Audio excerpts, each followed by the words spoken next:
Hello everyone, how are you doing? Let's hope this works. Can you hear me hopefully? Eyal here from Modalix. How are you doing?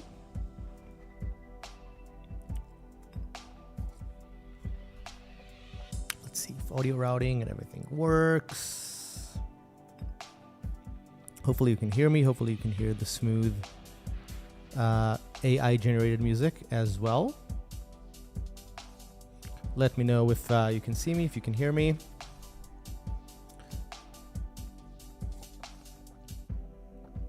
As many of you know, I'm Eyal from Modalix. I am the co-owner of Modalix along with Or Lubianiker, who will hopefully join us during the stream. And I will be showing you a new plugin that we made, a new plugin, standalone app that's free. And it's called Plugin Buddy. It's what's called a utility hosting plugin that can host other plugins in it. It's mainly for use of like instrument chains, so it's specifically for when you want to use an instrument with a MIDI effect, with MIDI effects and audio effects. So just one chain, but there is some cool features in it, and as we said, it is free.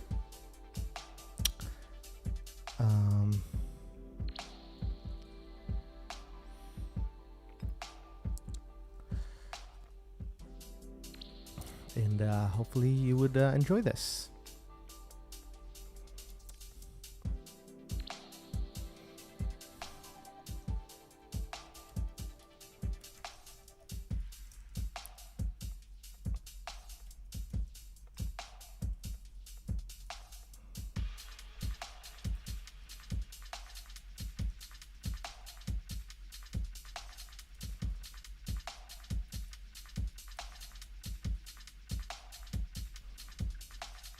Okay, so let's see what we got. Let's mute the AI music for a second, and I'll start jamming. You know, jamming is fun. Let me see if I can tweak the system here. So this would hopefully allow you to see both of what I'm playing and what I'm showing.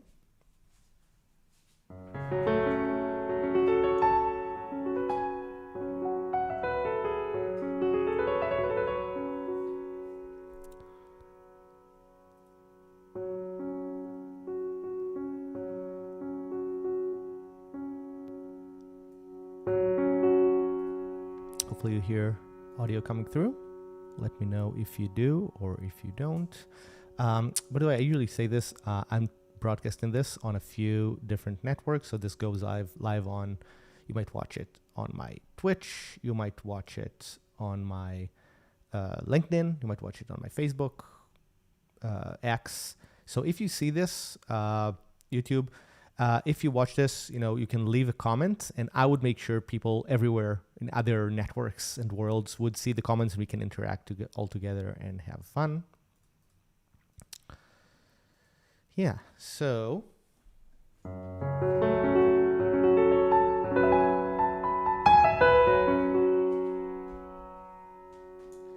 of the things you never test during sound check is if the cable of the headphones is going to cover your hands while you're playing. You can even see me from there, right?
just noticed that. Why does my UI reversed? Let's see why this reversed. Should be a way to reverse it, right? Shouldn't. Oh, you know why that is? Oh, there's a double reversing happening here. Oh, so good you noticed that. Let's see if we can do that. If we can get that fixed. Where is my settings? Okay. Hopefully, this would look better and not inverted English. There you go. Oh, here you go. See, I had a double reversal thing happening, which hopefully is now fixed.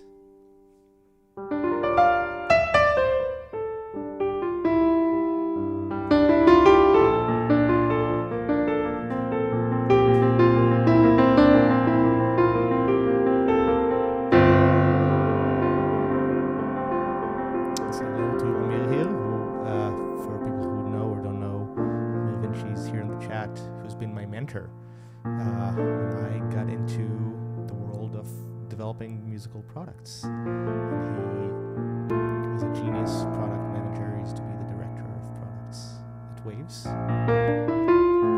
He's also a very good musician. Very happy to have him here, as well as Landa.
Question is this freehand or do you play a piece?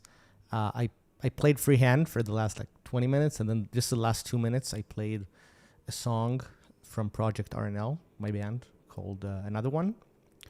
But this is not how we played in the band. This was just me improvising around the theme of that song. So it's not. So it had a structure of the song just right at the end, but that's about it. Before that, I was just randomly writing stuff. So just to let you know what I'm doing here. This is our new plugin, not the piano, but this little thing called Plugin Buddy, which is standalone and plugin chainer for other plugins. It's free. We made this for a few use cases, which we will probably be covering. But a big use case that I'm using this for is I like to just bring up the standalone, load a piano plugin. It's called Ivory in this case. This is a piano plugin by a company called Synthogy. I very much like the sound of that piano. And I just load it. I load a reverb, right? Because I think their reverb is okay, but there's more professional reverbs in the built-in ones, and sometimes I will add something like a velocity curve. So let's add one of our built-in velocity curve plugins. Here that is. And sometimes what I would do is I would make so the sound won't be as spiky, for example. Maybe depends on the keyboard. Maybe I would make it like this. Right.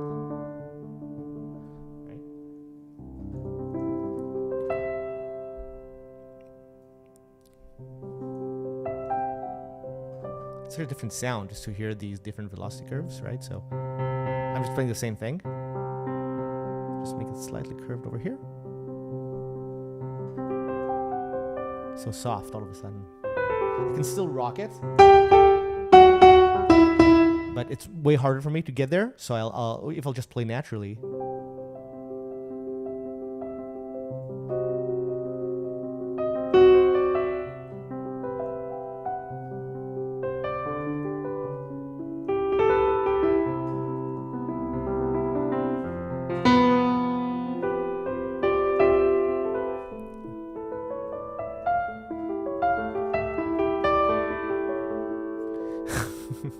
So the question is, can I play Beethoven's Moonlight Sonata third movement? No, I have no idea how to play that. I played the first movement years ago. Let's move this thing.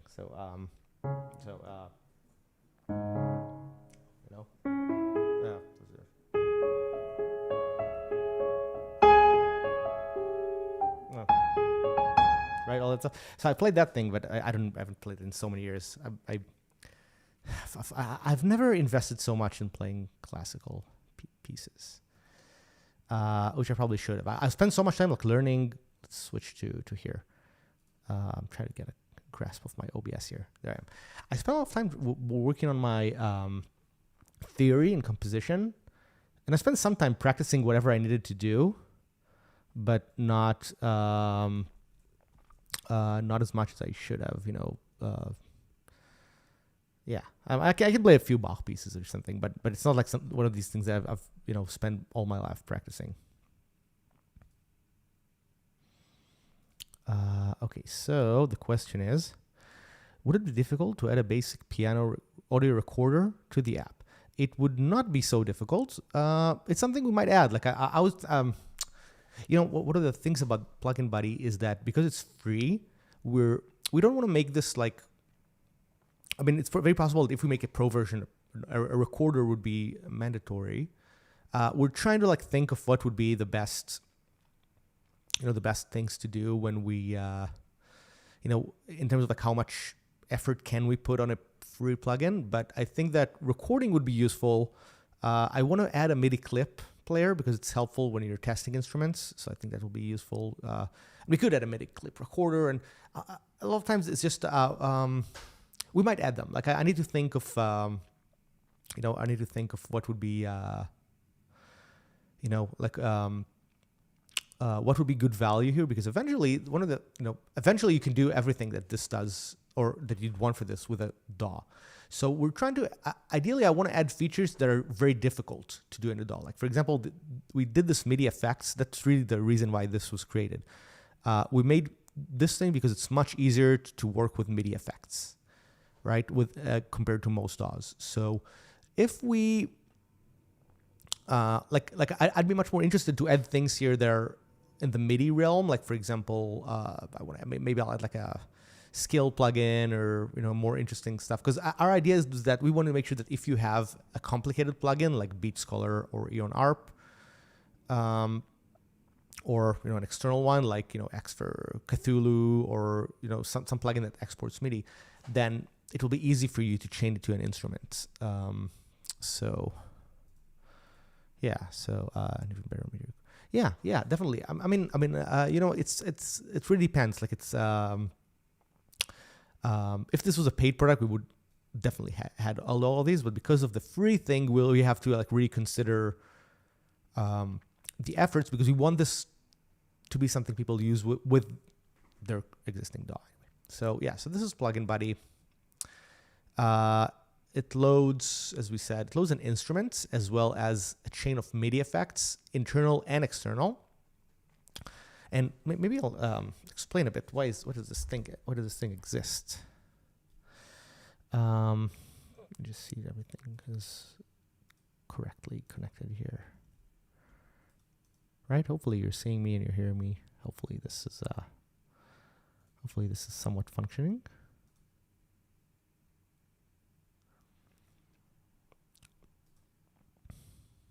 Okay, so the reason why this exists is that in some DAWs, most DAWs actually, doing what I just did with putting in a MIDI plugin is actually really difficult. Like, it's surprisingly difficult. Let me explain why.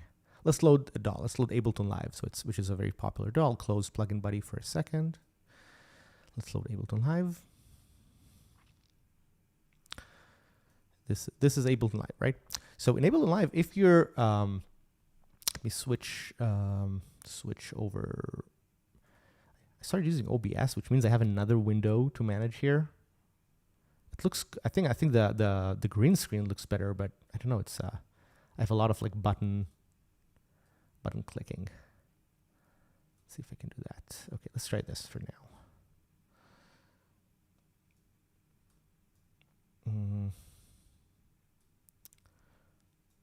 Okay, so the idea is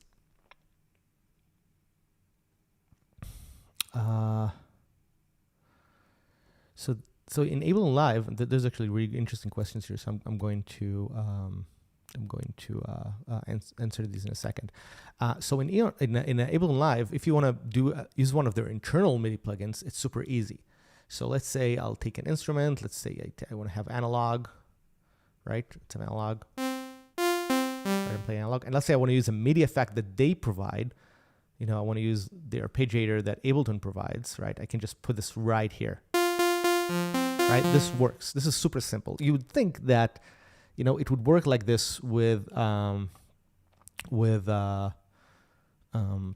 external MIDI plugins, but let's try this. Let's go to a plugin. Let's go to load,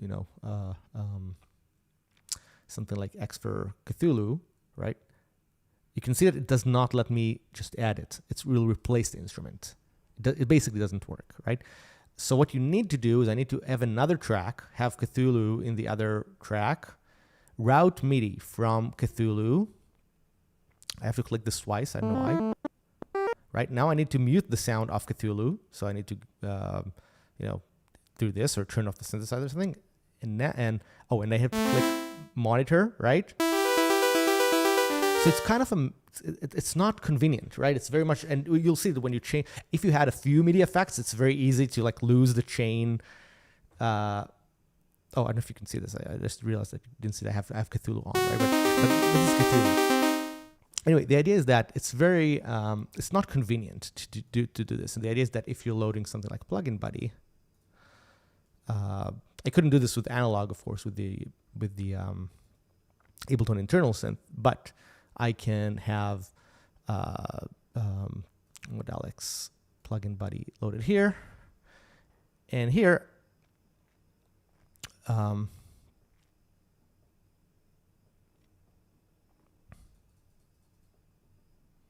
what's going on here? See, I always want to demo something. I have a muted instrument from before. Let's load Plugin Buddy in a new track.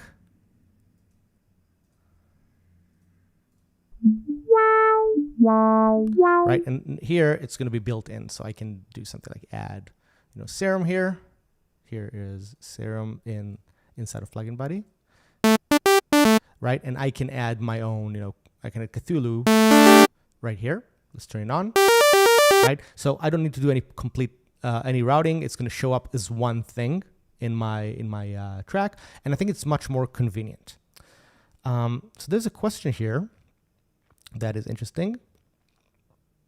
The question is, I need to make the screen bigger. Hi, why I cannot get to ARP everything else work fine. Can you explain what you mean? Like, are you trying to load Eon ARP? Is that what you mean? Eon ARP in Plugin Buddy would basically look like this. Like, let's, instead of taking Cthulhu, you should see in the MIDI effects slots, you can see something like Modalix Eon ARP, right? And just like before, it's so simple. Just one. Oh, and if you can see it, here's Eon ARP. Let's have a preset.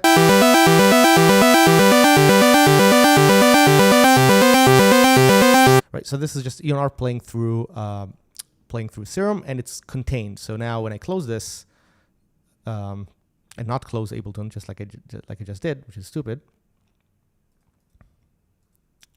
Oh, here you go.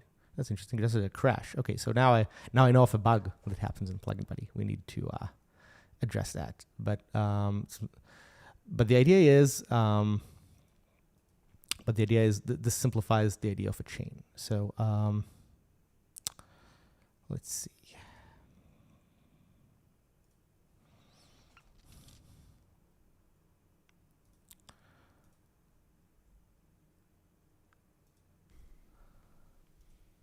Oh. Hi. Oh, there you go. Look at this. Or joined us. This is the wrong camera. Yeah. Hold on one second. I'll fix it. It's probably this is why. Let's see. There we go. How's it going? It's going good. How are you doing?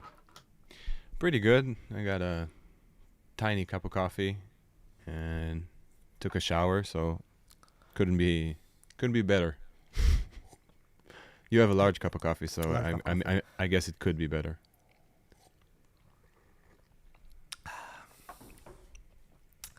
Yeah, so I was just doing some jamming with Plugin Buddy. Oh, that's cool. Showing a few really basic features of it. And also discovered a bug, which is fun, always fun to do during the stream. Which one? I wasn't keeping tabs. It's a very weird bug. I think once you it's like, I think when you close, there could be a crash. Depends on which plugins you have loaded when you close the window. Oh, Close the plugin window inside of a DAW. So it's very specific. I need to look at that. Maybe it would be a good thing to see to actually do live on the stream, to fix it on the stream. It's going to be an interesting bug probably. I did see Plugin Buggy. That's good. I did see somebody said that he cannot get the ARP. Why can I not get to ARP? Anything else? Everything else works fine. Do you mean Eon ARP or just any ARP? Russell?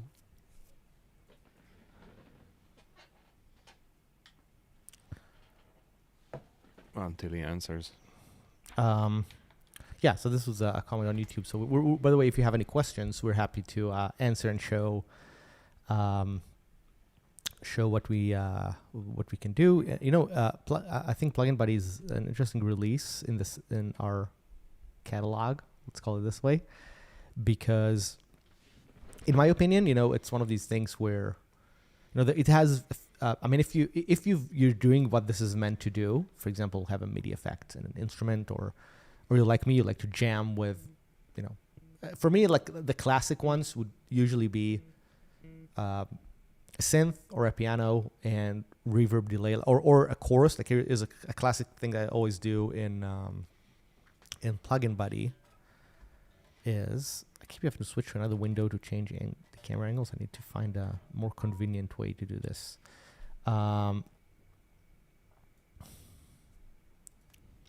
Is my bass coming through? Now it is.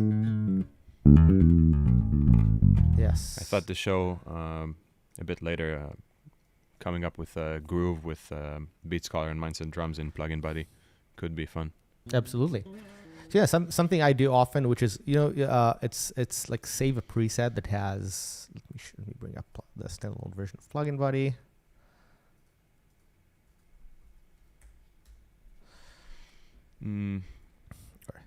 I keep having to manage my multi-monitor things, so things are up on the second screen, and then I need to bring them up to the stream. I do see there are some questions.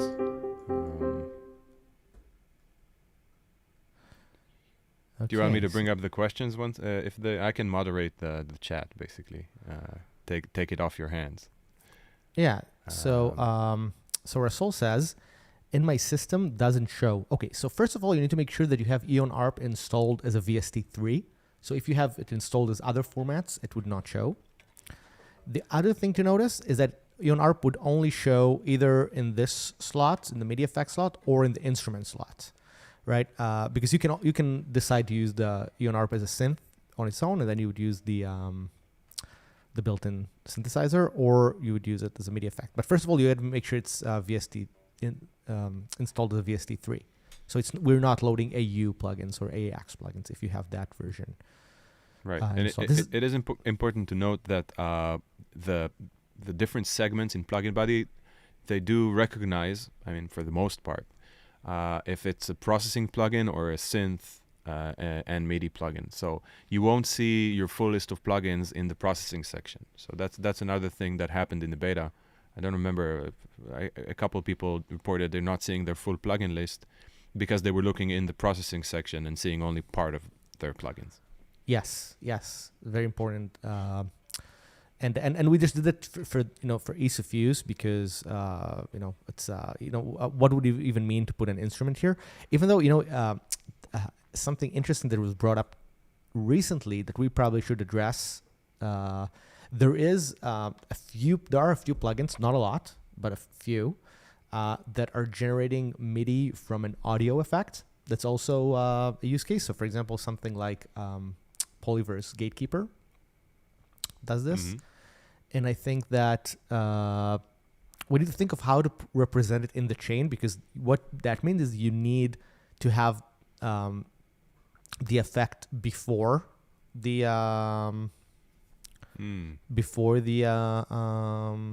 instrument for this to work.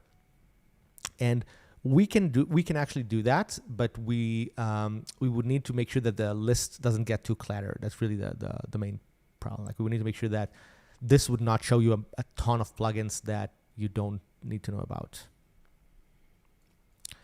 Yeah, so the question is, so Eon ARP is a separate plugin that you have to install. Yes. Yes. Yes. You might. I'm sorry to disappoint. You might even have to purchase it, not just install it. Yes.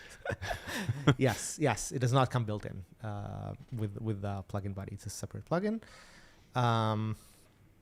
You can get the free trial and test it. The installer, on the members page, you can get your free trials. Can I purchase it with $0? Well, I'll text you later, and I'll make sure you specifically should have licenses, because Ilana and I have been talking about code for years, and she's an expert in C++ meta programming, and so you definitely deserve a license for helping me out with all kinds of complicated C++ problems. See? There is a way to get plugins for free. You just need to help us out with complicated C++ problems. So there's hope still. Yeah, this is something. Again, I'm out of the frame. This is something that I always tell. I'm interacting a lot on the programming community, like audio programmer community, and this is something that, we always help each other out. People from companies that and people from indie companies, and people from just who are hobbyists or people who are learning. Like, we're always helping each other to get better. And I never charge from anybody who's been interacting with me in this way. Like, if you're a developer and you want our stuff, just hit me up in a DM and you'll get it. I find that people in the community should really help each other, and also usually it works the other way around. Like, for example, we made Plugin Buddy, so a lot of the companies that make plugins, we've talked to them, and they've sent us their plugins so we can test. It's very important to have this kind of collaboration with people in the audio industry. Like, we don't want to make money out of somebody doing what we're doing and who's also stuck in their process. No, it's a beautiful thing in this community that I found out. It's just like so collaborative, and Is there a way to launch Plugin Buddy with a specific plugin loaded and a specific preset in that plugin? That's actually a Yes. really good question and a feature suggestion at the same time for this kind of plugin. You might want to have like a set default preset that it always pops up with that preset, if I understood correctly. Yeah, and it's actually not so far from, let me do this. It's not so far from how it works now. So let me, again, change my thing. So it's not that far because, what can you do here to look normal? This? Okay. So, yeah, so you can kind of do this. First of all, the standalone version of Plugin Buddy remembers the last setting. So let's say, now I have something with Ivory, and let's just change some mixes around just so that it will look like I'm changing something on screen. Velocity curve, whatever. If I close Plugin Buddy, this is for the standalone version only. It would load with the same preset, right? So first of all, it always remember the last setting. In a DAW, it would always load with the init setting, but I think most DAWs let you do these like presets anyway. Like there's a preset, if you load something like Cubase, and I'm pretty sure that thing, that feature exists in Ableton Live or Pro Tools or any of the other ones where you can just say, let's see if I remember how to do this. It's been a while. Meanwhile, I'll answer Arthina that asked if you can load Plugin Buddy in Plugin Buddy, and the answer is yes. Yes. You can infinite loop Plugin Buddies and have like a big plugin hangout, Plugin Buddy hangout. It is possible, and then, it's not the most comfortable way. We'd prefer, if you want to do some complex stuff like that, we'd prefer to just like expand on it in the future and have like a pro version of it. And then Rasol said something that we actually thought about. A search option for plugins. So it wasn't here. It wasn't the original scope. We didn't quite get to that, but we do want to do that preferably soon. But and it's on our minds. Yeah. So here, for example, in Cubase, and again, this feature exists in most DAWs, so it's not specific to Cubase. But let's say I like this preset. Let's load a plugin in it. Let's load Beat Scholar in it or something, just so that something will be shown on screen. Here it is, Beat Scholar. So nice. And at least in Cubase, you can do right click and do save track presets and call this, Buddy and Buddy Scholar. Right? I can save this preset. Let's remove this track completely. And I should be able to do add track using a preset instead of using it directly. And then I can find my, how do you search for this here? I guess you're supposed to have a user preset, but Buddy Scholar. Yeah, Buddy Scholar. Buddy Scholar. And then when I load this should load the full thing. Like this should load. Let's see if that worked. Yeah, it loaded this with Beat Scholar and everything combined. So it is possible. Quick question. How come you have audio running right now? That's kind of weird. Like what's sending out that the visualizer is showing like audio and also the processing effects. Is Beat Scholar sending some sort of signal right now? Yeah, I think it's it's the gain on the distortion making some noise or something. All right. On the processing section, like there's some hiss or something in there, or hum or whatever. Okay. So Peter also said that the best use case for it is the fastest way to sit down and at his keyboard and start playing with any instrument and effect combo. You're hitting the nail on the head. That's something we've been struggling with for years when we just want to play or come up with I'm going to show in a few minutes. If I just want to jam on my bass right here, instead of just kind of letting the inspired moments kind of melt away, just having a quick way to just get audio and something that like great sounding setup. It's the features like having setting a default preset for you that no matter where the plugin opens up, it just has that setup that you want. It's definitely a feature suggestion we'd be interested in adding. Yeah, so it's a good suggestion. I like it. I do the same thing. Like I have track presets. Not track presets. In Cubase, you can do like insert presets. So I have an insert preset for like a bass chain, and that's just my go-to, at least until we do like a plugin body version that can also run live audio, and then I'll use that.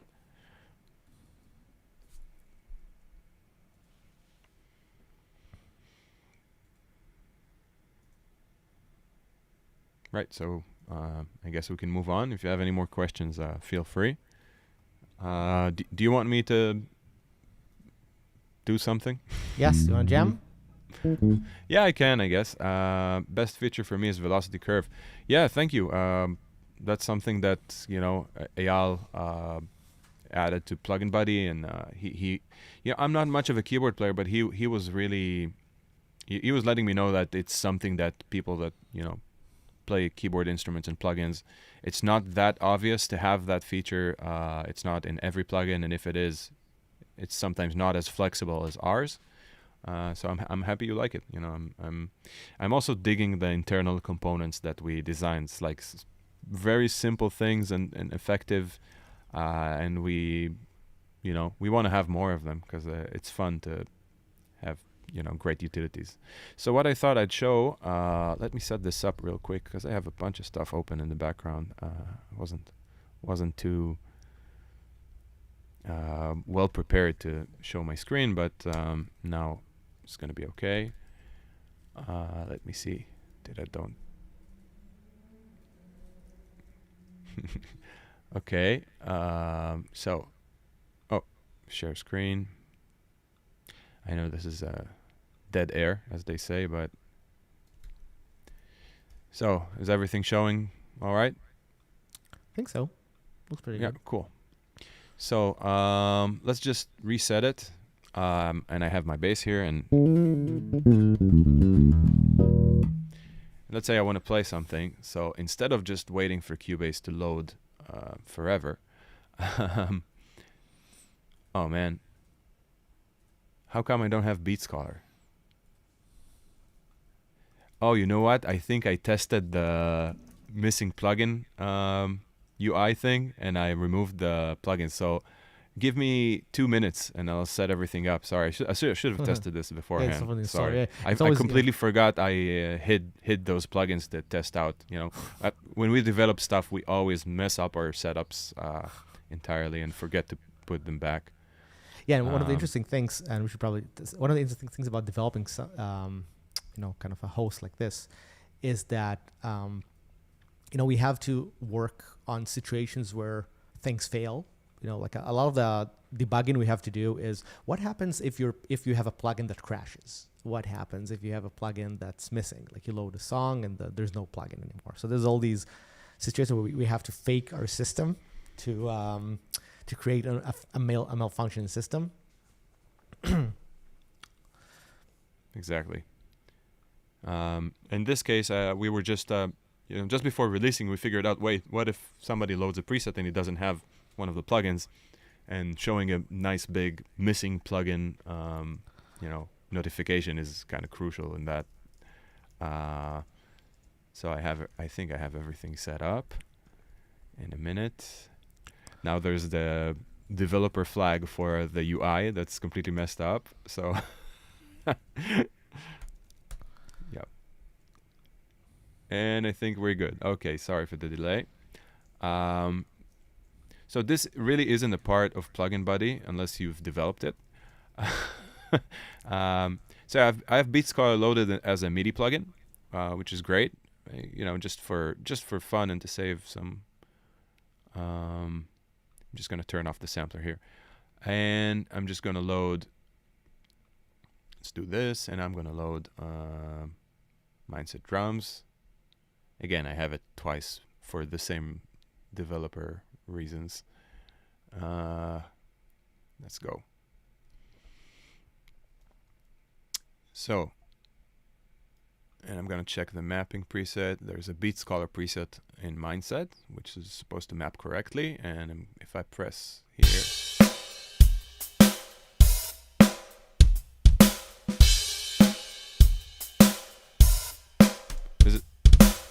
Is it coming through okay? Does it sound all right?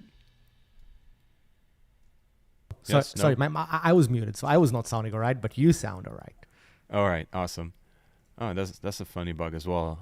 I don't know if it's because of the streaming or something, but my pointer is disappearing. I'm just gonna adjust this real quick. I'm gonna hold 4 and just get a 16 note groove going on here, even though I'm kind of guessing at this point where my pointer is. This is odd. Have you seen this happen? What? The pointer? My pointer is disappearing when I hover atop slices. It's not happening. It's only, I think, when we stream. Yeah. The share screen feature does weird things. I don't know why. Well, never mind. I'll just tough it out. I have no idea what I'm doing, but it's gonna be okay. Trust me.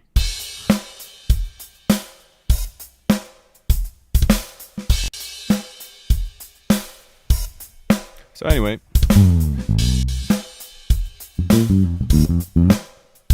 Oh, show your camera too. Show my camera too. That's a lot so to ask. people can see that you're actually playing this and you're not, you're not faking it. Can I just like swear by it? How do I show both? I'm sorry for being so. So just add, so you can add. How do you stream? Just directly from the Restream Studio. Yeah, so you should be able to do. Yeah, so if you click share screen from it, you should have the camera. It should show the camera on the right side. Like, start sharing the screen for a second. The entire screen? Yeah. Okay. There you go.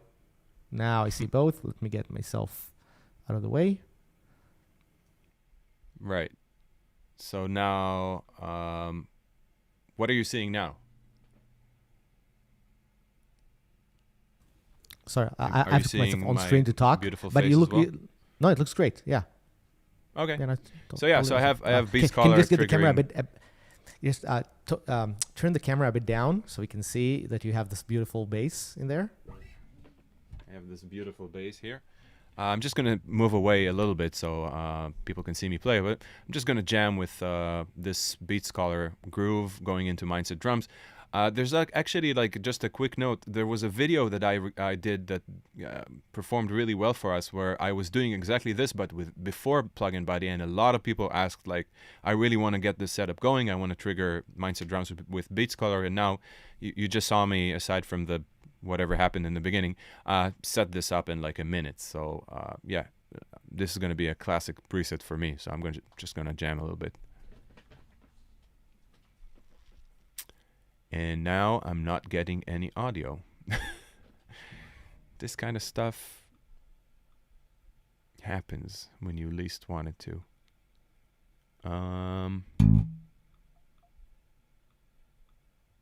I mean, Plugin Buddy is showing like it's playing, but it's not.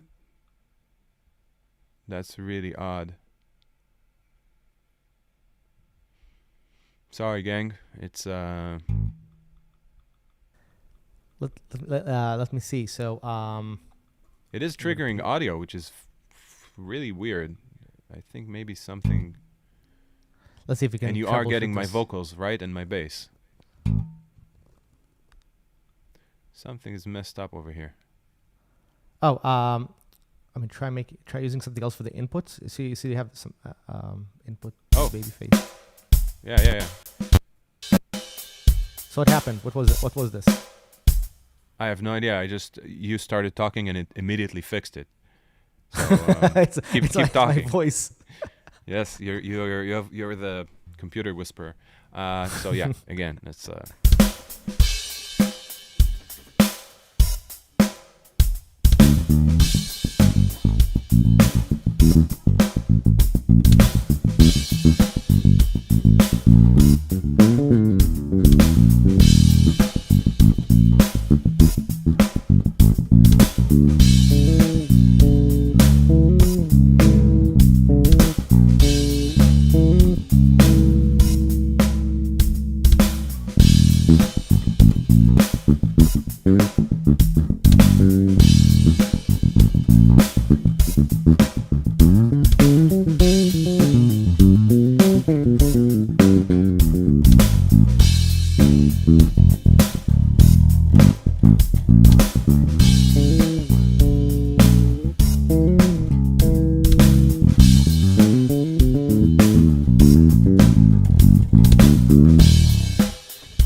Anyway, I can go on for like 30 minutes. So yeah, this is like would be my new go-to thing, you know, if I just want to start playing, because as you know, as we said before, thank you, Amir, by the way.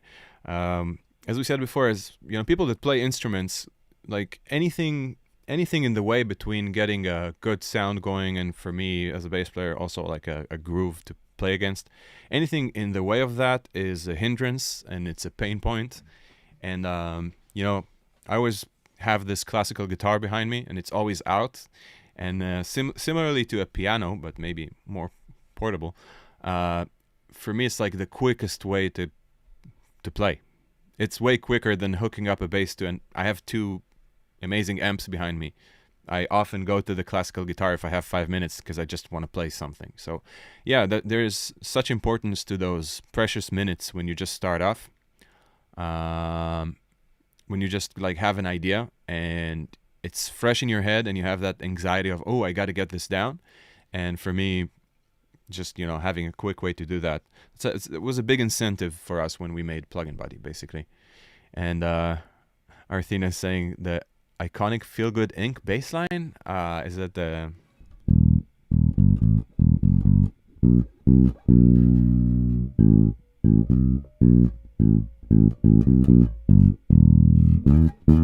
Right? Is that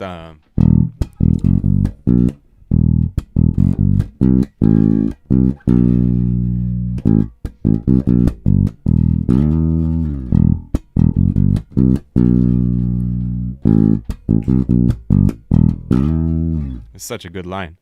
Yeah. Can you tilt your camera a bit more down? There's a... Yeah, there we go. go. But this is kind of... A bit, you know, a bit more up. Just so that you can see the amazing things you're doing with your right hand. And okay, so yeah, so it goes like this. I know. I need the mic thing to be over here, or over here.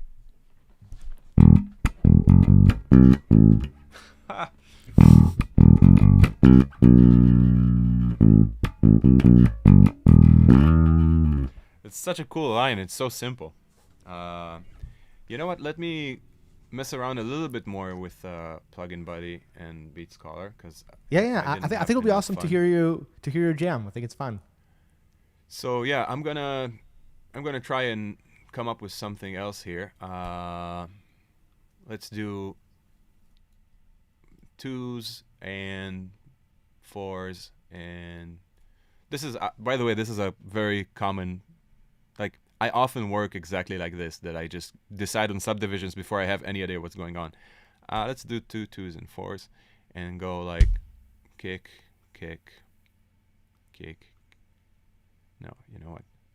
Kick, kick. Let's do this, right. And I want straight 8s, but I want them to be like with an emphasis like this. Copy, at least the when I do like a quick, what do you call it, quick control, when I hold 2 or something, it shows the cursor. And then here on the snare,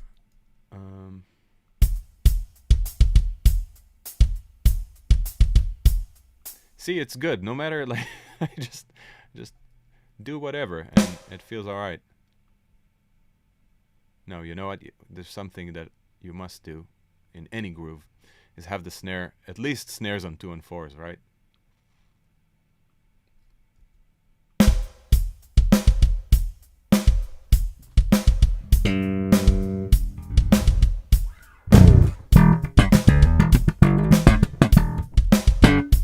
Okay, that's all right.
I don't wanna bore you guys with excessive slapping, even though it's like one of my favorite things. No, I'm not left-handed. Is the camera the camera is flipping it? Oh yeah, that's in the restream settings. You can make it mirror. Such a noob. Such a restream noob. Yes, I also didn't realize that, but it's Yeah, yes, but that but makes I more did. sense. Okay, yeah. That's good. No, I'm not left-handed, but you know, this is just so much fun because I know it's our plugins and it's sometimes I feel a bit odd talking about them like they're not our plugins, but you know that's the way I feel sometimes. Like when we're done with them and then I open them, I get to experience them as a user. And just now, even though I didn't see my cursor at all, and there was like the pressure of I got to pull off something, just having a great sounding beat so quickly compared to if I would open like Ableton and piano roll and wait for plugin scans and wait for everything to load. Like by the time I would get to the point where I'm jamming in this way, I may have, just kind of lost some inertia. So yeah, that's something cool I wanted to show because I this is how I'm gonna jam for like now. I'm not gonna necessarily. I might use DAWs once I get the idea going, but then it's fun because I can just save the preset that I jammed with and immediately open up in a DAW and just hit record and I'm ready. So that's yeah. Can you show that? Can you show take the preset, put it in a DAW, and record the bass line? Yeah, of course. Yeah, of course. I'm saying yeah, of course, but I'm gonna have like 10 technical difficulties doing that. But let's hope. It's amazing how much the stream just always adds complexity to things. Yeah, there's an added layer. You know what? Let's also do like a drum fill just for fun, just to have something even more annoying and complex. So I'm gonna do a 16th notes.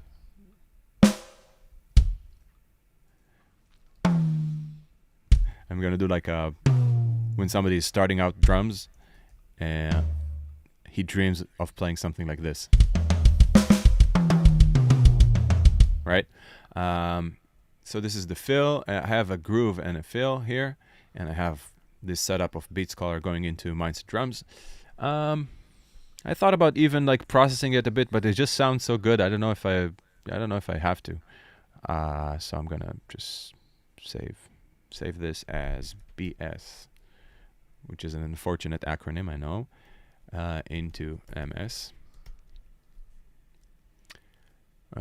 Save. Cool. So now I'm gonna start up trusty old Cubase 13, and this is exactly what I was telling you guys before. Just gonna wait until this figures itself out.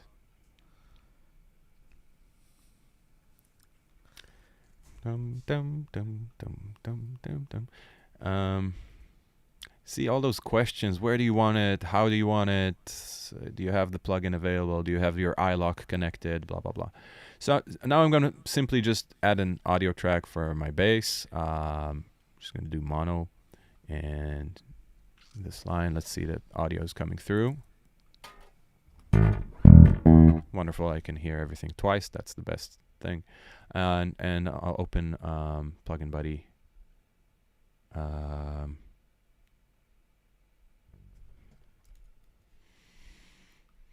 As an instrument track, and get my preset.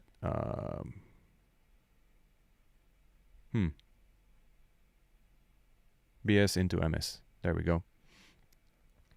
Let's hit play and see that everything's saved correctly. Again. Oh, it's probably still allocating the samples. Yeah, I knew it. Okay. Yeah. So this is 120. Let's do something more funky.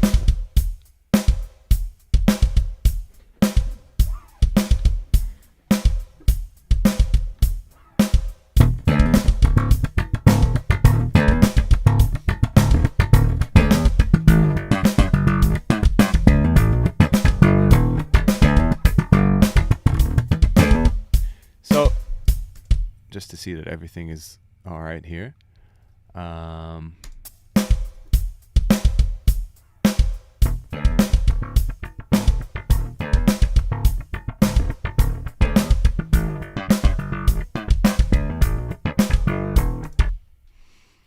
This is actually like I really want to keep playing if you guys don't mind.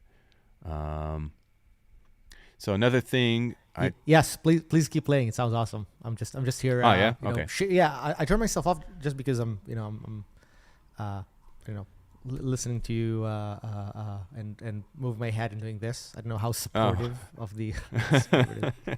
Well, I'm gonna keep that in mind. I'm not actually looking at you, but I'll have you like nodding along, and it will give me the boost of confidence I require to push through here.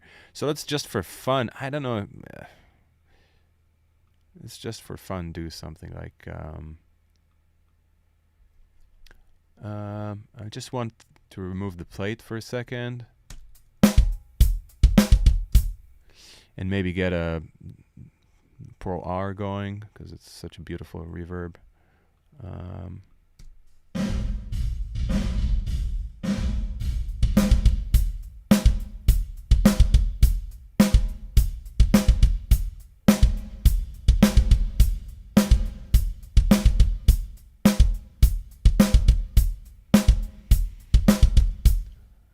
Cool. And oh, is that the crash you were talking about?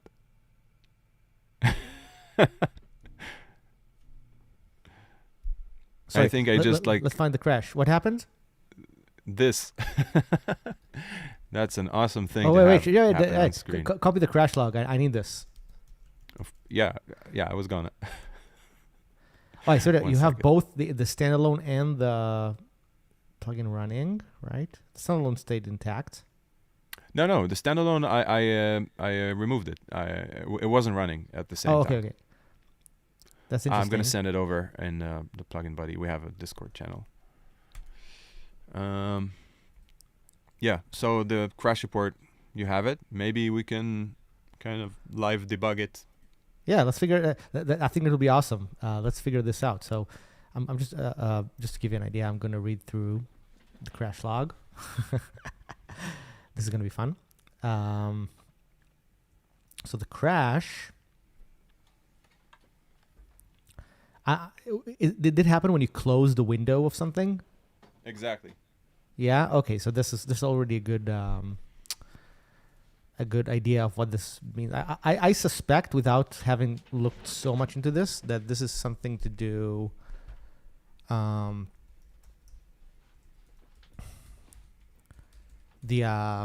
It's possible that this the crash log actually won't tell me exactly what happened because there's a lot of you don't have like the symbols and stuff, but it should give me some information. What am I showing right now? Just want to fix my Just yourself with the screen in the background. Okay, yeah, that's good. Okay, let me just change this so that things on screen are actually shown. And I'll do this, right? Okay.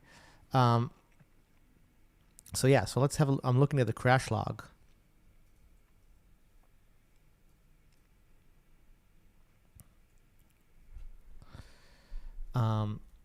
And see the crash log has a bunch of shows a bunch of different threads.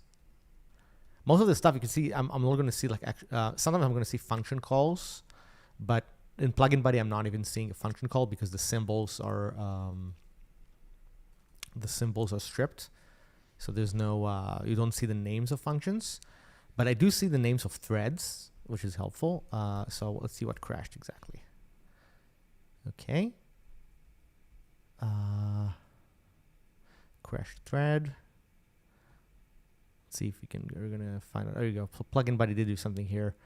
malloc pthread kill. Okay, this is interesting. Yeah, so I suspect there's something about there's something that happens probably. Let's see if I can reproduce the crash into standalone, or if I can.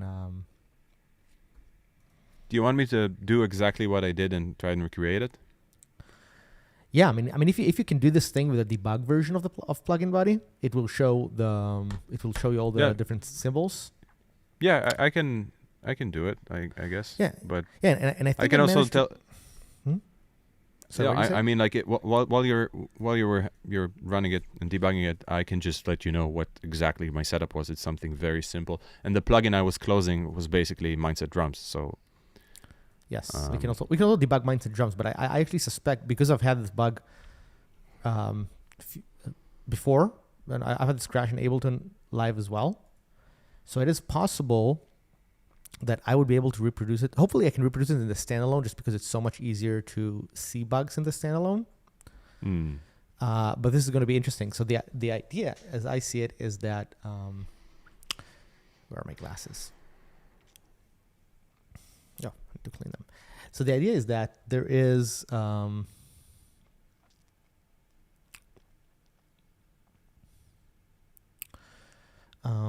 when we close the window is actually because you didn't close Plugin Buddy, you just closed the window, right? You kept the plugin open. right. Yeah, just So hit what- the X on the upper left. Yeah. So when we close Plugin Buddy, Plugin Buddy hosts, yeah, you can see that on screen. There's a window.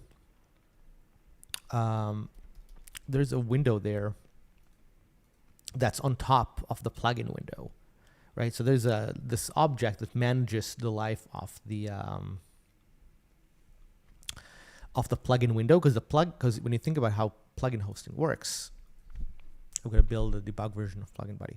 When you think of how plugin hosting works, it takes the window supplied by the plugin, right? So it goes to, it asks the plugin, hey, can you give me your UI? Let's say I'm hosting something like, this is going to be fun. One of the problems with the Plugin Buddy that I have is that there are things like there are plugins like that have iLok that don't let you debug. So if I load something like Ivory, which I did before, it's using iLok, it basically kicks me out of debugging my own DAW, which is really funny. So I can debug my own host when that plugin is around. So I need to make sure that I would not load that plugin. Let's see if I can do that. Let's go to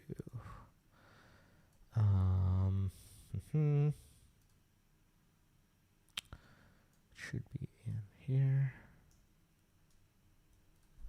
So what I'm going to do is there's a file that stores the default, the last plugin preset for Plugin Buddy, and I'm going to have to remove it for the sake of debugging this particular issue. So I needed to not load the last thing, which end user should usually not do, but I need to because I'm using a debugger, and the plugin will just kick me out, like literally crash me when I do this, because it can detect that I'm running Sea Lion's debugger here. Okay, this is Plugin Buddy. Play sound, that's great. Now let's see if we can make whatever is happening. Oh, you know what? I might not be able to do this with Plugin Buddy, but I will be able to do this with Plugin Buddy inside of Plugin Buddy, because then, okay, this is going to be fun.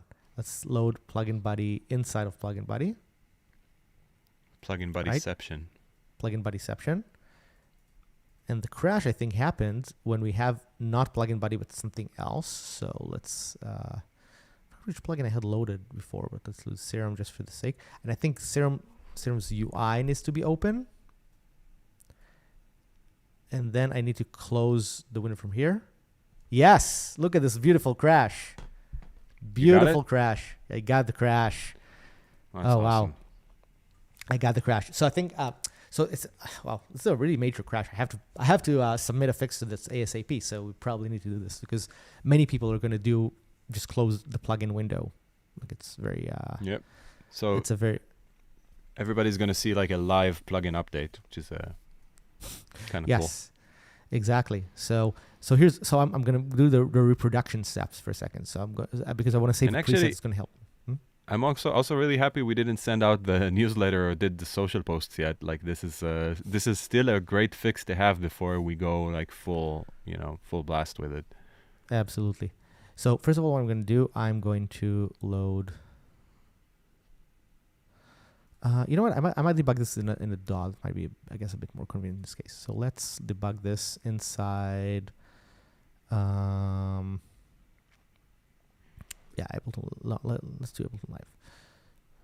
Yeah, sure. Let's do Ableton Live. So the idea is that I need to let me remove the other version of Plugin Buddy because I'm now going to have both the debug version and the release version installed at the same time. So I need to delete the version from the installer so that Ableton Live won't be confused and will not know which one to load.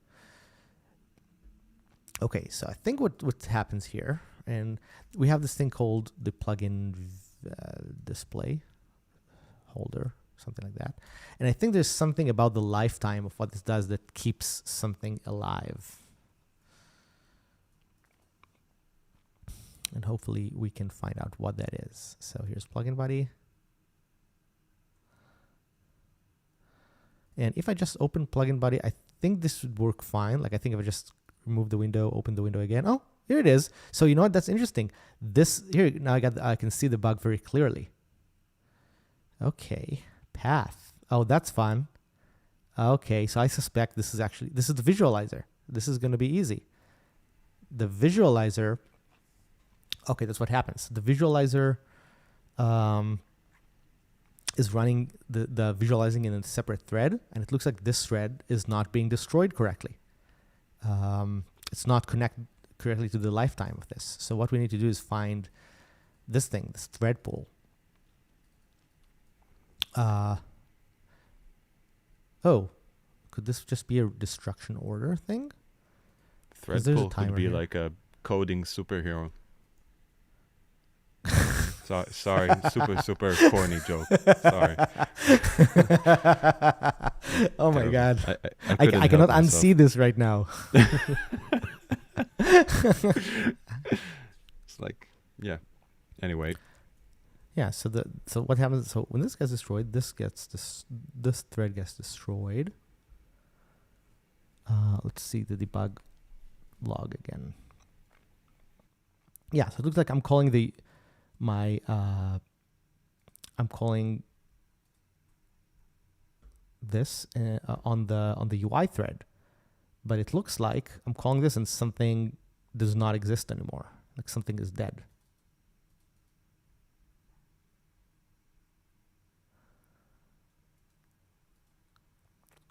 Okay, so I see what happens. What happened there? I think what happened is that the destructor, if I understand correctly, the destructor of this is called. The question is, could this be destructed in some other way? Wait.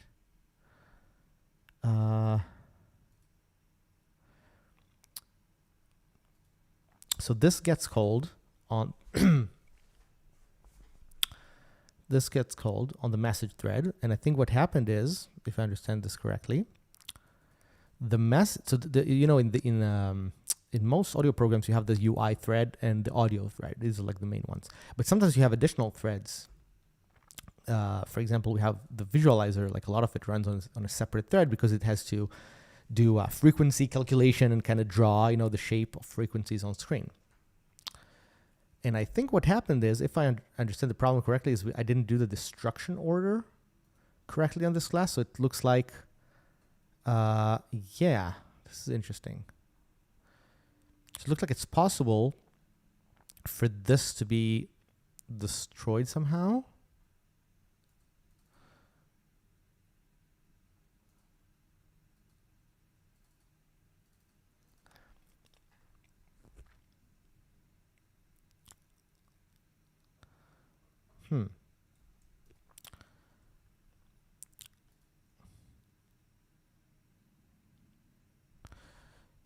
I mean, one way to do this is to do an explicit destructor and do something like, hey, when you're destroying this,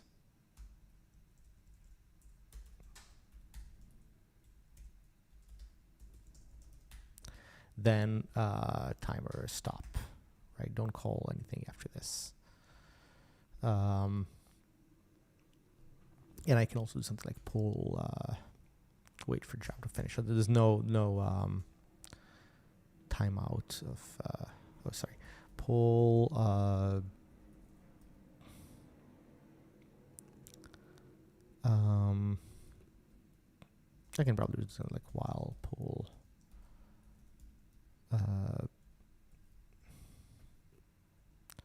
get num jobs, bigger than 0, then sleep for a millisecond or something. So just wait for these jobs to finish. Let's see as a little hack and see if this is going to solve this particular thing. It's possible there's another issue in place here, but this is my suspicion. My suspicion is that the visualizer still had the thread running after the visualizer object was trying to be destroyed, and there's a destruction order that happens here. So first the poll gets destroyed, then the timer. So it's very possible that the timer may have tried to call another function, and the poll was already destroyed. It's possible, I think, maybe. Let's see if I'm correct in this. So I'm loading Ableton Live. Just showing things on screen while you're building. Could Plugin Buddy have something like the VS Code command palette? I think we addressed this before, and yeah, we do want to have a sort of quick search command line. If I understand you correctly, like search presets, search for plugins, just like type whatever and get that. So it is on the roadmap, you could say. Okay, here we go. So I still am able to get a similar crash, but I think this is the other side of this crash. So this crash is not on destruction, but on creation. This is fun. And it has something to do with the FFT. And that happened when I was trying to start and create and destroy the visualizer very quickly. Let's see why. So I'm creating this thing called the FFT processor.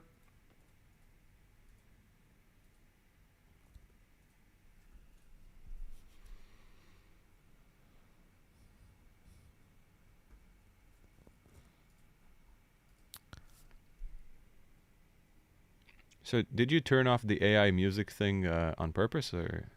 Oh no! Yeah, let's turn it back on so that we have. Yeah, I'll take care of it. I just didn't want to mess up your vibe if you wanted to turn it off. But it's good for moments like this where code is taking over. It's all about the code. Yeah. What is this? Is this the R&B thing? No, down tempo. No, down tempo. You gotta lower your voice when this is playing.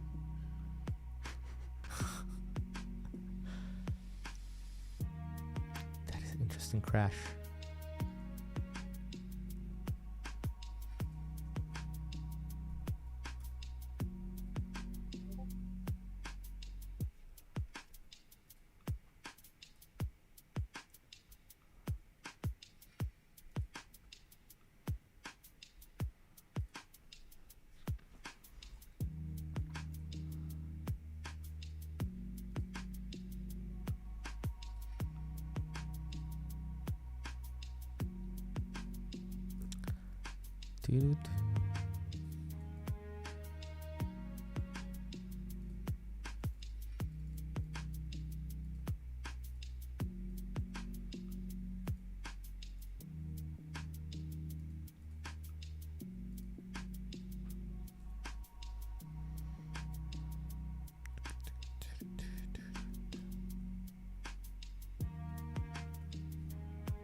Kind of funny. We're also getting like a lot of comments on the wonderful tutorial you made, and somebody has another great feature request that he wants when you manually load a plugin for it to remain in the list, and that way he could like have a small curated list of plugins that Plugin Buddy only recognizes these ones.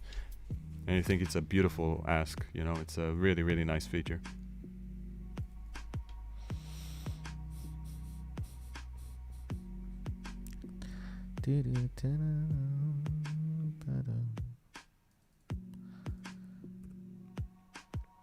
Try to read through the stack to understand exactly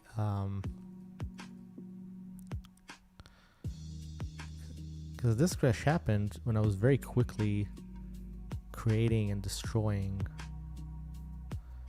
the plugin window, basically.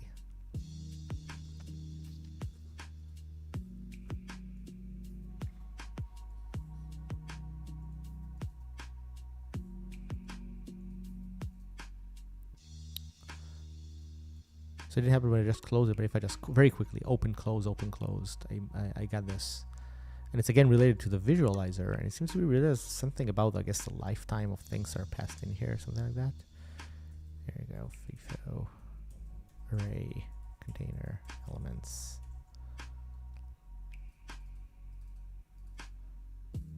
Yeah, there are definitely things in here.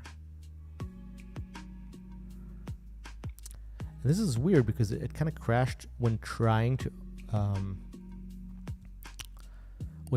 open and close things, I guess, at the same time. Okay, this will be, I guess, a good chance to use the most beautiful thing ever, which is called thread sanitizers. It's a feature that Xcode has that would help me identify problems. I haven't done it a little bit, so maybe there are problems here that I'm not aware of. So what I would need to do is I would need to create a Xcode project from my CMake project. So -b build or something like that. And I would need to debug this in Xcode and with this thread sanitizer will flag, and this should hopefully stop on any kind of threading problems that could happen here. This is really interesting. So this is a pretty deep problem that has to do with the visualizer, of all things. Yes, and I suspect you're basically closing a window that doesn't show the visualizer. You're closing a plugin window that has nothing to do with the visualizer, yet that's the one causing the crash. I actually think the problem is when closing the visualizer. So but the thing is, I suspect that it's a problem to do with, I mean, there's one thing that I just fixed. I probably should commit this. So there's two problems that are, I fixed the first problem, and then when I stress tested, I discovered yet another problem. So it's two crashes that are both related probably to the visualizer. I think we'll see pretty soon, but I think this should solve what I just did with this with the destructor.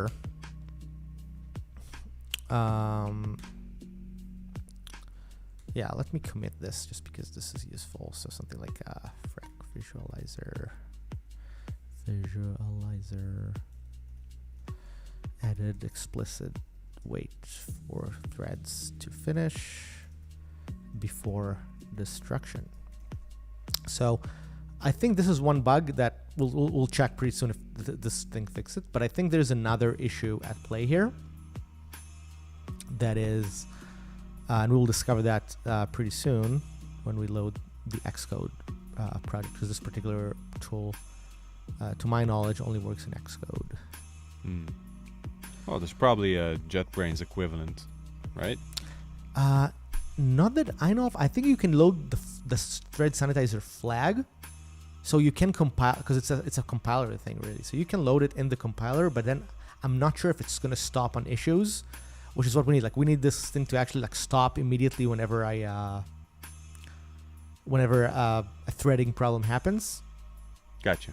So let's hope we don't discover too many problems. Most of the code should be okay, but that particular section, the FFT section, has a few potential threading things. So let's try. Yeah, so I need to edit the scheme. Not address center, the thread sanitizer. So Arthina is saying, at least on Linux, you can have it as its own package.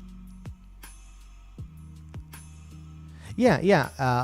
I know, and on Mac it's similar. Like again, you can there's a flag that you could call and it would do this, but I'm not sure if it would stop in the debugger when you do this. Like I think it would just show me like a log of, hey, this is not working. But with Xcode, and probably you can, there's probably an equivalent in Linux, but the Xcode like is built in so that it's gonna, hopefully you would see this, it would kind of show me this big gaping error and will let me see the state of code exactly when the thread, the data erase happened. Cool. So just to explain, usually problems like this, and I'm not saying this might be another problem, so I'm not still sure what it is, but problems like this usually happen when two threads are kind of contending over the same piece of memory. Like there's some memory and two threads are trying to read or write from it, and then there's going to be a weird state of things, because midway through writing something, the other thread could come in and say, hey, I want to know what it is, and the memory could be corrupted. So if this is data race, this thing I'm doing right now would discover this and tell me, hey, this thread tried to do this second thread tried to do this, here's the problem. And then usually there's a few things we can do to protect ourselves from the problem. One way is to add a lock. Another way is to avoid locks and use all these lock-free patterns, which is something also that happens a lot in audio. So let us see. Here you go. So, okay, so currently I don't see any threading problems. Let's load something.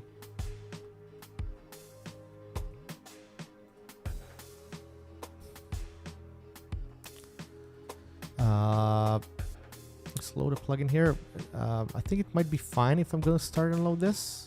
This should be okay. I don't see any threading problems here, right? Yeah. Okay, so let's see if I need to imitate. I wonder if it's going to let me use Thread Sanitizer in VST3. Hopefully it does. Let's see if it's going to let me do this. So scheme, edit scheme, option, something here, Thread Sanitizer. And then I also need to debug Ableton Live.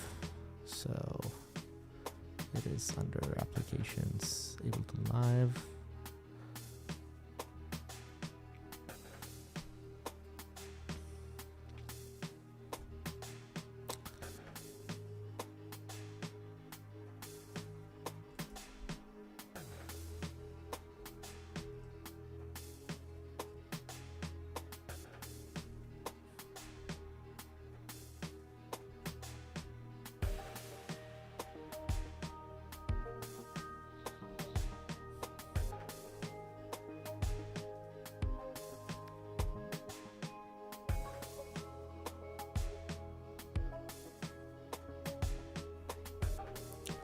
Also need to This order AI some generated food. track is actually kind of nice. Sorry. Yeah, this is cool. Hey, Orc, you can put yourself on screen. Why are you not on screen? I'm. Oh, there you are. You hid hid my image, and then I was like, well, maybe he doesn't want me to be on screen. No, stay. But yeah, there I Here am. you are. Now I can't hide and just slouch like this and. I can probably see right here. I don't know if I'm doing anything that, or this. I don't know. Yep, that works. Yes. Now so you're many options. you're off screen. Yeah. Maybe I need a full screen for this. So many buttons. You should not let me have so many buttons in my control. Well, that's kind of funny. No, everybody that knows you thinks what you just said is kind of hilarious, because like you're constantly surrounded by all the buttons in existence, including many of them in touchscreen format. If I'm on screen, does that mean I need to say interesting things? Because I don't know if I have much of those. I mean, you kind of especially not when it comes to like you're going in deep, like to a place where I rarely get to see actually this kind of debugging. We do a lot of live debugging sessions like between us in Zoom calls, like we get together and kind of butt our heads and try to recreate bugs and then kind of follow through on how to fix them. But this is actually one thing that I don't think I've ever witnessed, which is like some sort of threading issue that you're trying to dig into. Yes, and this one is a complicated one, even though probably once if it is indeed a threading, because this could also be a logical problem, like, right? So for example, the problem that we just So it opened now Ableton Live. Let's see if Thread Sanitizer is gonna let me know. Bye, Amir. Oh. Amir Vinci is saying he's leaving and he misses us. So bye. He's yes, you do. very dear friend of ours.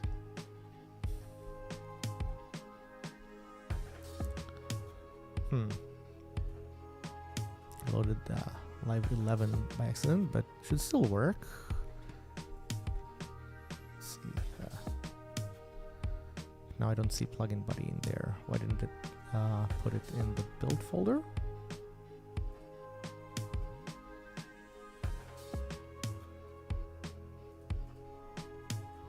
It is in the build folder.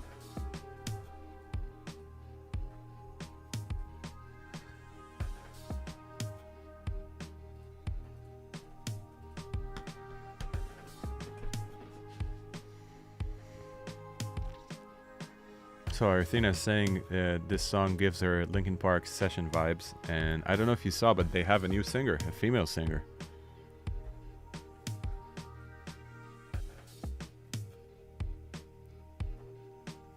Anyway, I think she's fantastic.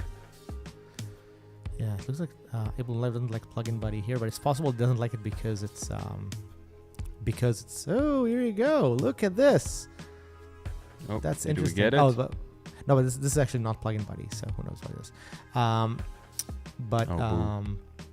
think it doesn't like it actually because it's I think Ableton Live didn't like Plugin Buddy because it's because of the Thread Sanitizer debugging thing. Like it actually changes the binary, so it's might have got it to fail the scan. But I think usually Reaper would be more tolerant. Let's see if that's what I'm saying is true. So I should be able to do something. Let's see if I can load.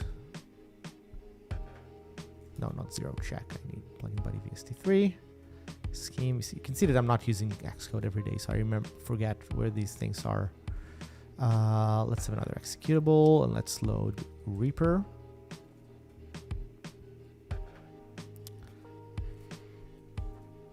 Did I do that? Did it change? Yeah, okay. Well, let's see if it's gonna remember, if it's gonna make this work.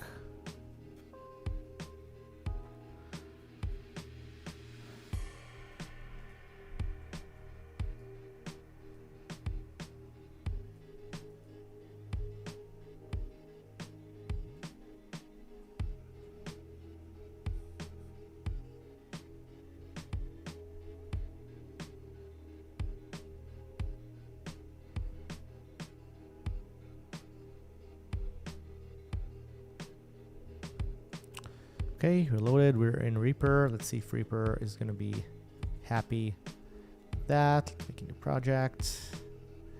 Let's add, and just load it here, I think. Arthena saying, I can't wait for the official Modalix C++ IDE. This is I think you would make a killer IDE. Oh yeah? That'll be fun. Yeah, That'll be I'm a fun sure of project. it. I'm sure of it. You would like make the best one. Plugin Buddy? You're looking for your buddy? It's not there, so it's possible that Thread Sanitizer is not passing with the let's see, how can I debug this? Maybe I'll try to put Plugin Buddy in Plugin Buddy. I don't know. I need to think of what's the best way to recreate this because Thread Sanitizer doesn't let me do that. Okay, so maybe I can hack the code. That'll be fun. Let me think, because what I need is basically a way for a way to close the Plugin Buddy window. Because in a standalone app, usually the only way to close a window is to close the full app, which does not cause the problem here. So what I need to do is I need to hack Plugin Buddy for a second so that the Plugin Buddy window would let me destroy its own window. So what I'll do is I'll have probably a keyboard shortcut that could work really well. So I think what I can do, so Plugin Buddy's UI, it's going to be a very ugly hack what I'm about to do. So Plugin Buddy UI, This should be something like an editor here that creates the full plugin UI in it. And I should be able to something like, I should have something like the keyboard state, right? Key map. Let's see how I'm using the key map stuff. It should be around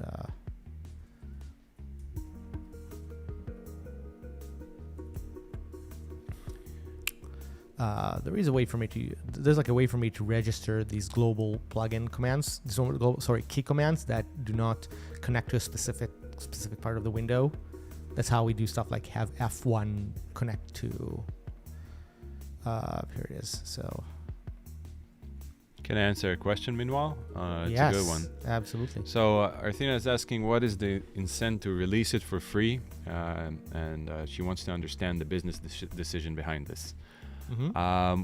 Well, basically, it's not the first plugin we've released for free. The previous ones were free for a limited time, but it's something that generally we're not against as, first of all, a means to get a bit of a wider reach. But in this plugin, in this product, I should say, there's also another agenda. A lot of what we do is basically MIDI sequencers, and we want to keep doing that.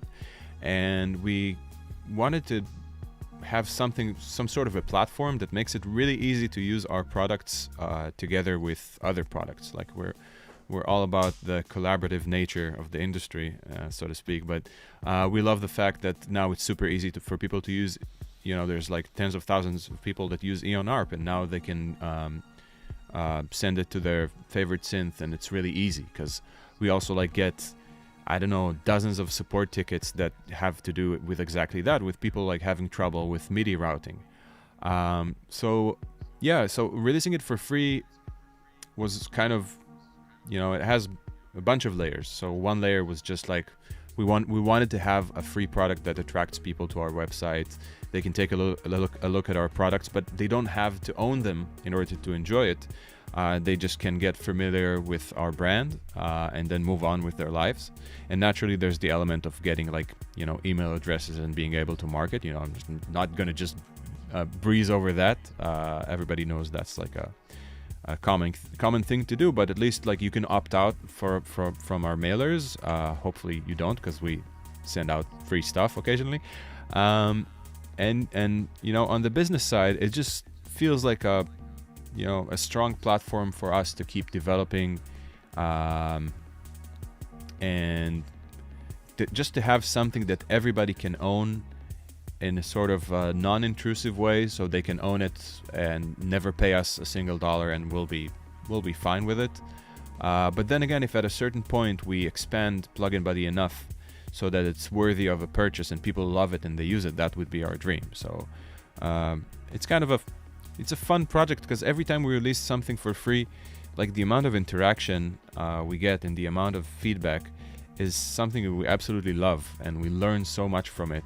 So financially, you can also say if it doesn't earn this much or that much by a couple of months, then it wasn't worth it. But when you do something like this, you kind of have to think about the long run. You have to think that we're going to support this for years to come. And it's a steady engine for delivering our products, but also for just having people enjoy one of our products without putting a price tag on it. So I hope this was a comprehensive enough answer.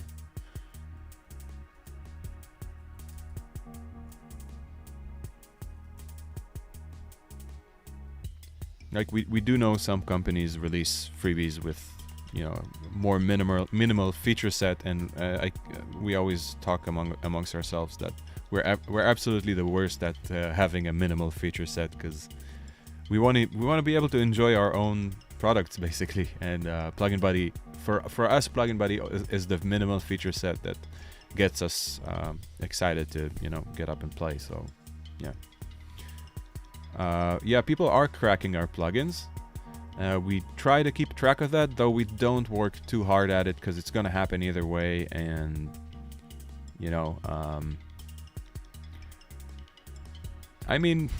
there are ways to handle it. You can report it, but we actually have My favorite way of handling it is something I think I kind of picked up from Eyal. There was one website that cracked BeatScholar and it got like tons of traffic and we were bummed out about it. And then Eyal just posted like, hey guys, I hope you enjoy this product, and just was like super nice and understanding about it. He said like, if you enjoyed it, I don't know, something like maybe consider buying it or something. And people are like really react to the authenticity and to the wholesome vibe of such a response. Instead of like fighting it, which sometimes you would do, it just creates this sort of sympathy, I guess. A lot of people that crack plugins or software in general are just curious and they want the freedom to explore something without the financial commitment. And hopefully we can try and get those people and like convert them with like great updates. That's something we do often. We update our plugins, we add content like Mindset Drums is showing on screen. We're just about to release a pretty substantial update for it, improving several mechanisms there, as well as adding like 60 new drum fills and grooves. So yeah, I like we're such a small company. We don't have actually like literally we don't have the time to keep track of who cracked it and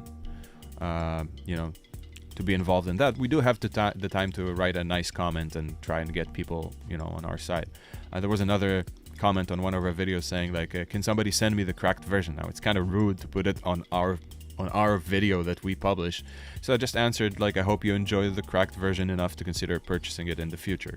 And people like, my comment got way more likes and way more interaction than his comment.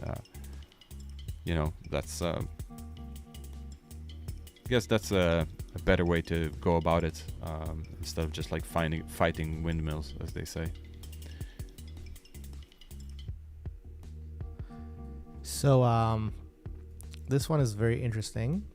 So what I did was while you were answering, let's go back here, or here. Okay, so what I did while Or was answering the question was that the problem that I'm facing right now is that what the bug happens when the host goes and destroys the window of the plugin, right? And that's a very interesting thing about plugins is we don't own a lot of our resources. The DAW comes in and says, hey, do this, right? For example, the host says, hey, give me your window, or destroy your window because the user removed it, or something like that. The user does the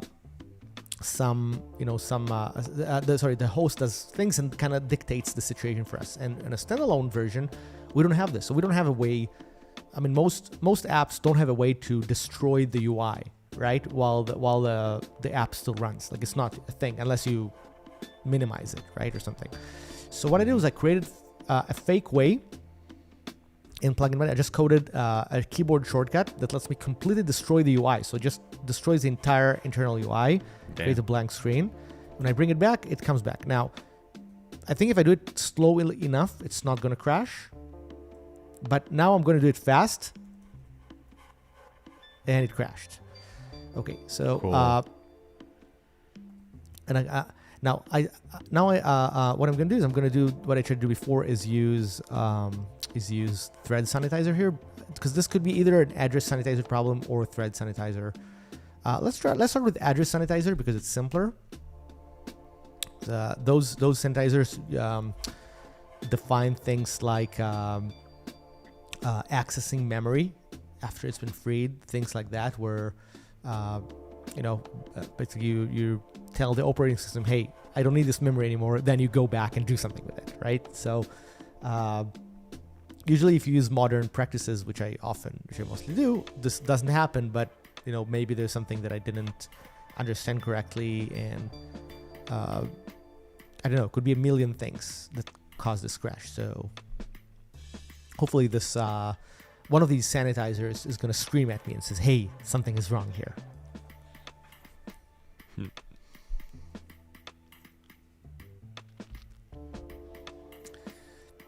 Meanwhile, as we were talking, I also made a decision to order Mexican food.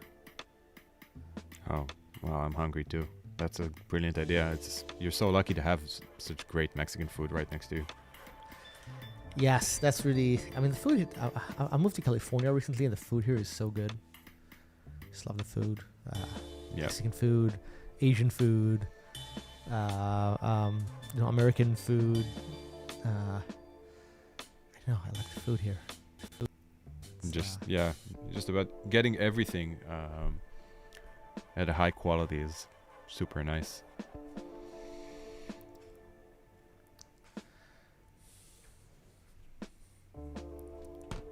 So, sorry to ask, what are we waiting on in terms of our product here? Oh, is it like okay, building so or? Yes, so this is a question. Oh, there we go. Have you ever tried European food? I mean, I definitely tried Italian food, which is phenomenal. I love Italian food. Or and I, when we toured, we played a bunch of places in Europe. So Italy, I would say, has the best food of any country in the world. Don't you think? Easy. Don't you agree? I mean, or played many I've times in Italy. So yeah, I've spent months in Italy. Wiener Schnitzel is all right. I wouldn't say it's like top 5, but it's all right. But yeah, I mean, it depends on your palate.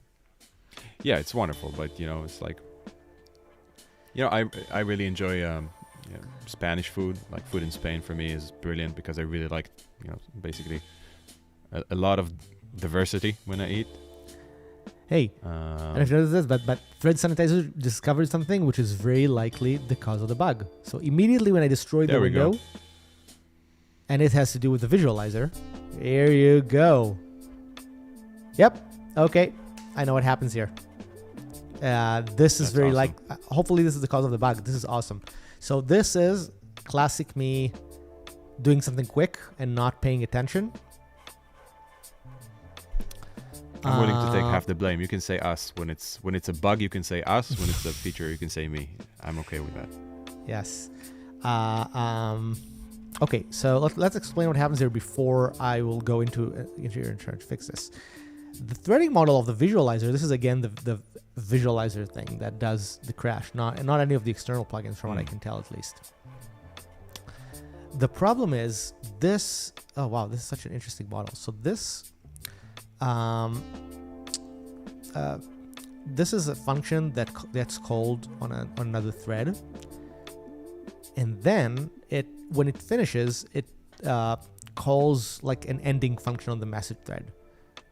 But I think what this code didn't anticipate, as it should have, is that this whole thing that holds this whole object probably could be destroyed.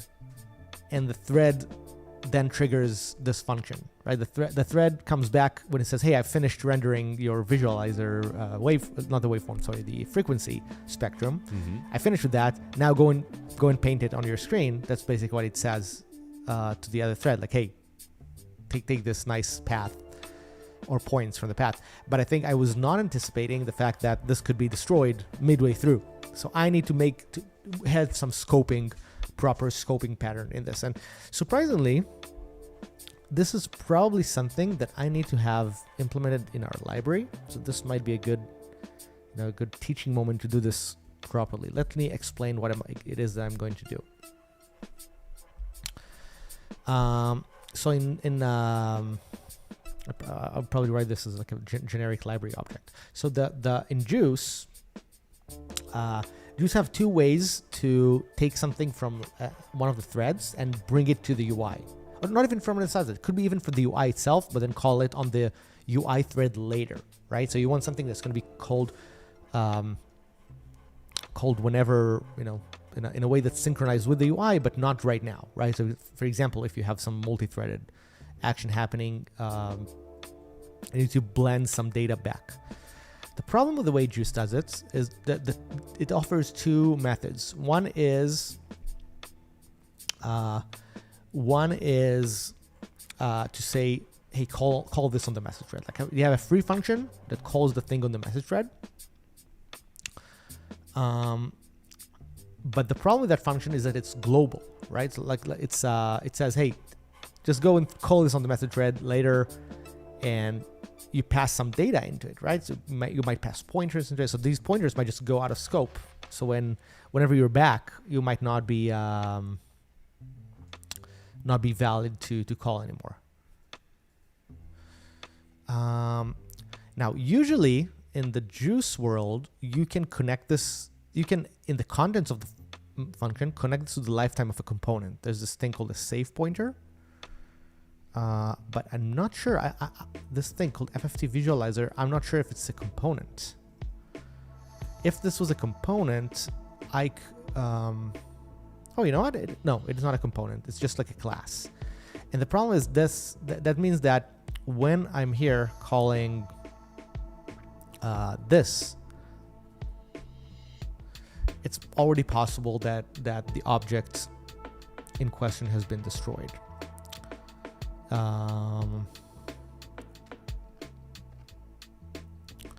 So, sorry, I'm just answering comments and stuff on our socials. So sorry if I'm being silent. No, of course, it's good. Good things. And I think here's what happens. This, I need a scope weight so that if this is called, this thing, and this thread, this class has been destroyed, I need a safe way to protect myself from this. Let's write this here just to test, and then I'll move it to the library. What I'm going to do, I'm just going to write it in place, like a caveman, basically.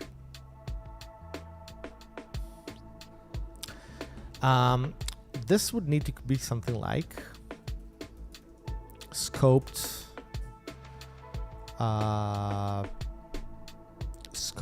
async call. This is what this really is. And this is going to inherit from this thing called Juice Async Updater. Juice Async Updater itself is does this in a scoped way, but the problem with the Async Updater is that the way you call the function, there's no capture in this. Like there's no you can just override the function. So you need a way to capture data, which is again the source of the problem. So what this needs to do, this needs to have a callback function.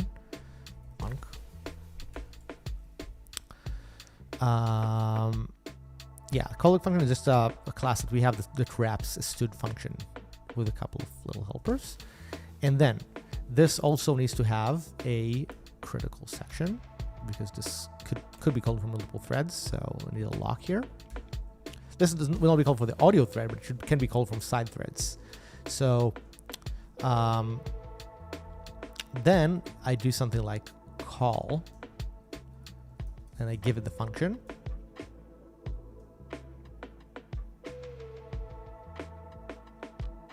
I probably need to do this with a vector of functions, but I'll start with this a single one for simplicity. Func to use or something, and this does scope lock SL. It locks this, and then assigns the function. So there's no way this is called during the execution. And then this does trigger async update. And this says handle async update just later.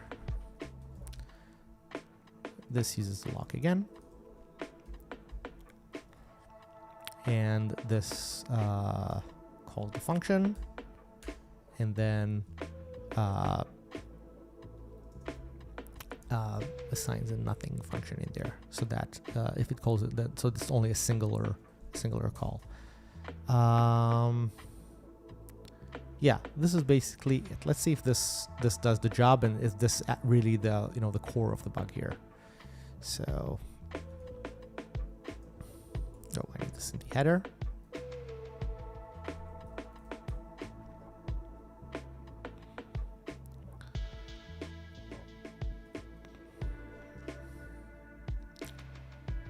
That the reason why it works like this using the async updater is it's scoped, so it knows that if this is destroyed, it would not call the function. At least to my knowledge, this is how it should be working. So async call or something, and then instead of doing this, I would do async call. Let's see if this is going to be a good solution to the problem that prevents the crash.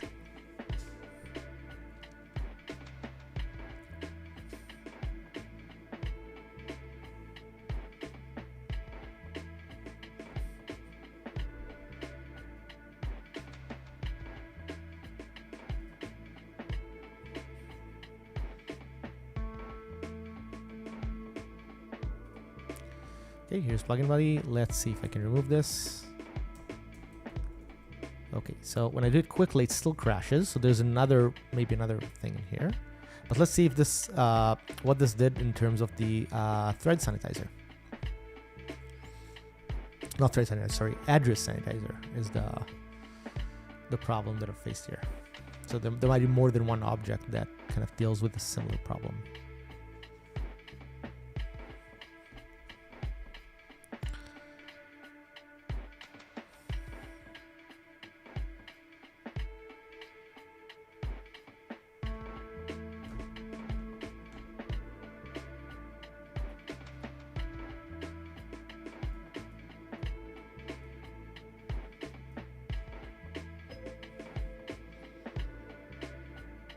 Okay, so here's Plugin Buddy. I close it. And immediately on close, I get the problem. Let's see why. Here you go. Exactly the same problem, right? So it's another object that has to do with the same visualizer, and it has the exact same problem. That's good. That means that I probably should be... Okay, that will be a good chance to move this to the library, because now a bunch of objects are using this and facing the same issue. So let's call it common. Sorry, where is that? Events, threads.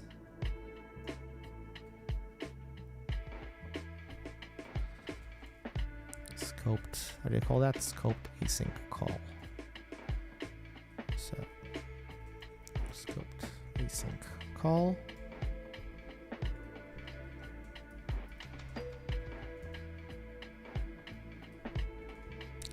Let's put it inside of the module.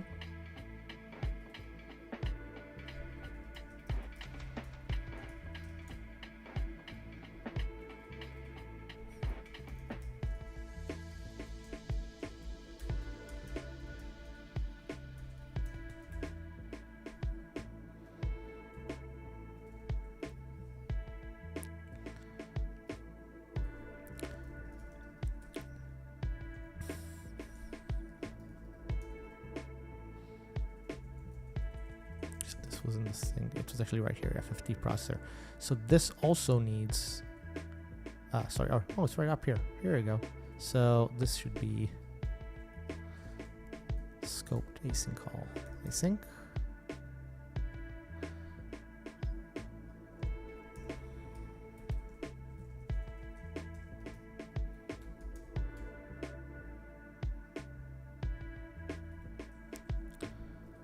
Yeah, hopefully this would be good enough. Let's see if these are the two main problems.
For build here, it takes a long time, probably because it's because of thread sanitizer has to kind of, sorry, address sanitizer has to put in a bunch of its own like little chunks of, oh.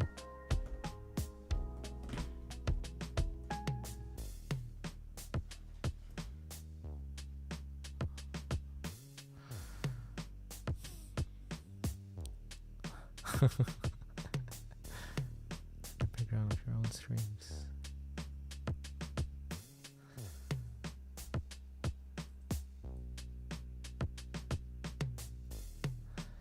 Okay, that's fun. I still have thread sanitizer call me on destruction, but now it's some. Oh, here you go. Same. Is this the same problem? Stroke path. Okay, this is interesting. Use of deallocated memory. How can this be deallocated?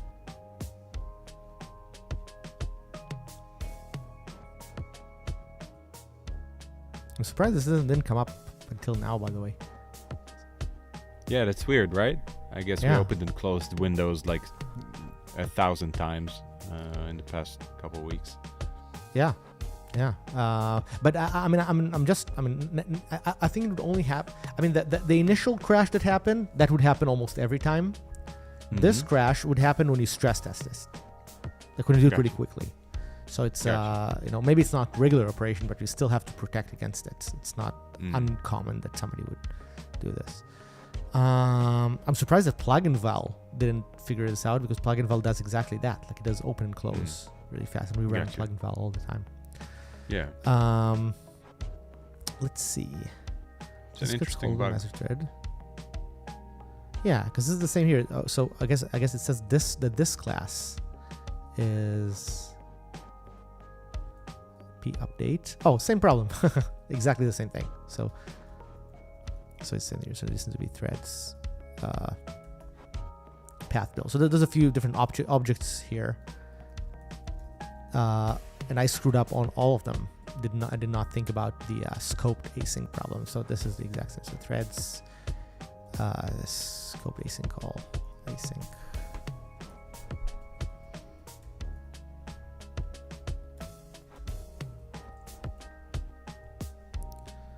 Yeah. So let's try again. Let's see if there's another criminal in here. And if there's no other criminal, we can think of getting this version deployed to somebody and see if we can. That'd be See awesome. if that works. Yeah. Okay, plugin body, and let's close the window. Look at this. No warnings. No warning. Oh, there it is. What is that? Spoke too soon, huh? Spoke too soon. Spoke too soon.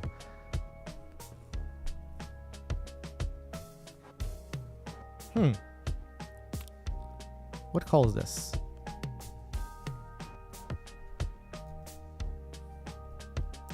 Okay, this does come from my scoped call.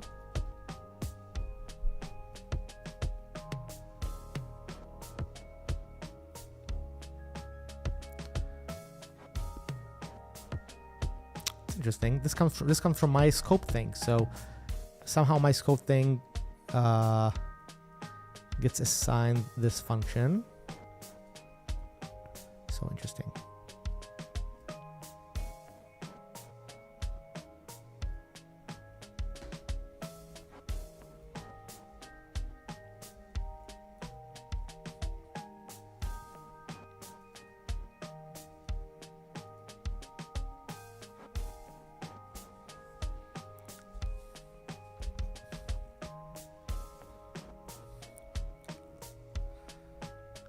I wonder what this is.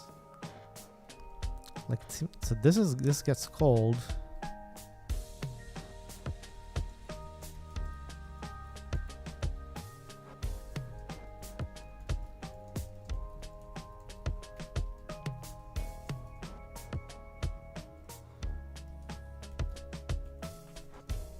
See what's the ownership model of this thing. So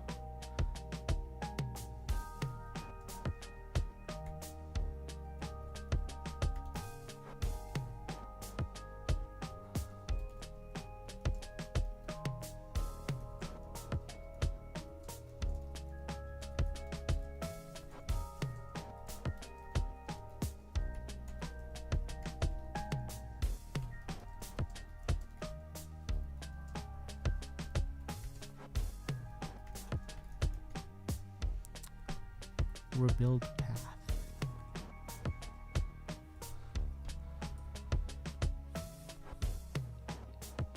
So I'm gonna have to jump off just about now. that's Yeah, okay. yeah, me too. So I'm going to continue this hopefully later. So thank you everyone for joining in. It's been a few hours, Yeah. and see you all soon. Awesome. This is fun. Bye, guys.